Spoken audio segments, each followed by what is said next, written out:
కదండి నన్ను వచ్చేసింది. ఎప్పుడు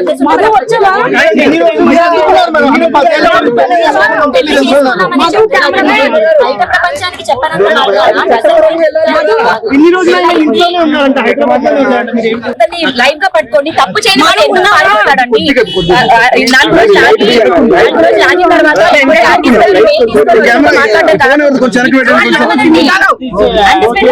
తర్వాత మాట్లాడమనండి. రాలేదండి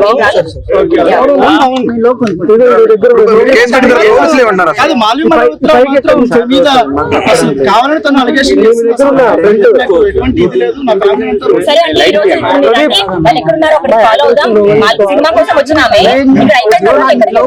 ఆమె స్టే చేసిన హోటల్కి వెళ్ళాలి. రాజసరుతో ఎందుకు ఉంటుంది? రాజసరుతో ఎందుకు సంసారం చేస్తుంది? రాజసరుతో దగ్గర 35 lakhs మరి ఆమె అన్ని కొనిచ్చుకుంది. ఇప్పుడు ఆమె ఇంట్లో ఉన్న టీవీతో సహా మరి అన్ని రాజసరుతో ఎందుకు చేయించుకుంది? జస్ట్ కో యాక్టర్ అని చేయించుకుందా అండి? అయితే రాజసరు ఆమెకి ప్రొడ్యూసర్ ఆమె సినిమాకి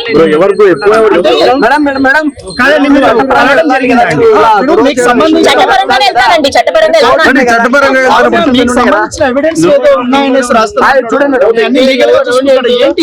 అంటే మరి మా లాయర్ గారు చెప్పినట్టు మరి మస్తాన్ని రాజా పంపించాడా, నా మీద చేయించాడా అన్నది మరి మీకే అందరికీ తెలియాలండి.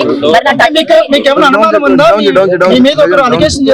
యూట్యూబ్ ఛానల్స్ లో కానీ కొన్ని ప్రూఫ్స్ ఏదో తీసుకొస్తున్నారు.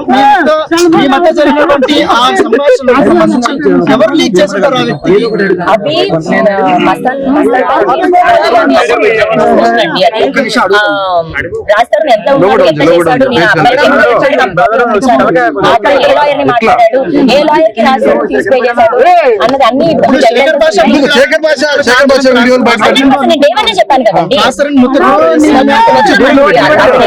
ప్లాన్ మీకు అర్థమై ఉంటే ఎవరు తిట్టుకోరు. మరి రాస్తారు ఫ్రెండ్స్ అందరూ అతనికి సపోర్ట్ చేయొచ్చు. బట్ నన్ను అలాంటి బూతులు పెట్టడం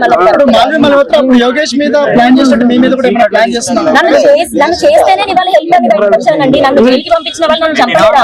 నేను డ్రగ్స్ అమ్మలేదు. నాకు అలాంటి బతుకు నేను ఎప్పటికీ బతుకను. రోడ్డు మీద చెప్పులన్నా తుడుచుకుంటూ బతుకుతానేమో కానీ ఆఖరికి ఇంకా కాళ్ళు చేయి ఎరుగుతూ అడుక్కుంటూ బతుకుతానేమో కానీ అలాంటి లుచ్చా పని అయితే నేను చేయను. అలాంటి పని చేశాను. నన్ను మహానుభావుడు లుచ్చా వాడయ్యాడు. అది 2 ఎడిటెడ్ కాల్స్ అండి. 2 ఒరిజినల్స్ కూడా నా దగ్గర ఉన్నాయి. శేఖర్ భాష పెయిడ్ ఆర్టిస్ట్ అని అందరికీ మీకు అర్థమై ఉండాలి. స్వచ్ఛందంగా వచ్చాను నేను. నాకు రాష్ట్రం పిలవలేదు అని చెప్పి అంటున్నాడు. చూపించి అవి ఏదో వాళ్ళతో ఇంకా అసభ్యంగా ఉన్నారంటే క్రియేట్ చేస్తున్నారు. గోవాలో మేము సాంగ్ షూట్ చేసాము. అది ఎలా మ్యాచ్ అవుతుందంటే వేసుకున్న డ్రెస్ కూడా మ్యాచ్ అవుతుంది. మీరు చూడండి. దానికి మేము ఇప్పుడు ఈ రోజు కోసం అని నేను వెళ్ళి ఇప్పుడు గోవాకి వెళ్ళి షూట్ చేయను కదా. మేము 7 minutes సాంగ్ అన్నది షూట్ చేసాము. అది రికార్డ్ కూడా ఎడిట్ కూడా అయింది. బట్ మేము అప్లోడ్ చేయలేదు. నాకు కూడా ఒక 9 productions ఛానల్ అని ఉంది. నేను షార్ట్ ఫిల్మ్స్ చేశాను. అప్పుడు తీసుకున్న ఒక ఛానల్ దే. అండ్ ఆయన ఒక హీలర్ అంటే ఒక థెరపిస్ట్. ఓకే, ఒక థెరపిస్ట్ ని పట్టుకొని కదా పెట్టారు డబ్బు అని మాట్లాడేస్తే తప్పు. అది ఎవరికి ఉండాల్సిన ప్రొఫెషన్ వాళ్ళకు ఉంది. అంటే శేఖర్ భాష మాత్రమే కదా ఇక్కడ మగజాతి ఆనిముత్యము, మగవాళ్ళకి అన్యాయం జరిగిందని వచ్చాడు కాబట్టి అతనికి అతని ప్రొఫెషన్ లో అతను మిగతా వాళ్ళందరినీ అలాగే వేస్తున్నాడు.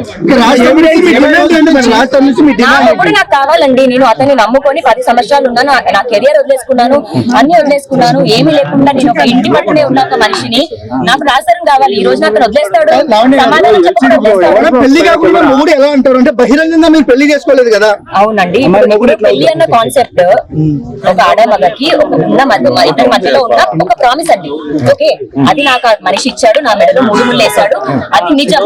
అది కాని రోజున నేను ఇదే మీడియా ముందు చెప్తున్నాను. మీరు చెప్పులు తీసుకొని కొడతారు, ఊరి నుంచి తరిమేస్తారు.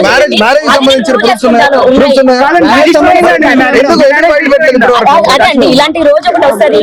వదిలేస్తాడు అన్నది తెలుసుంటే అంత నమ్మాను నేను అతన్ని.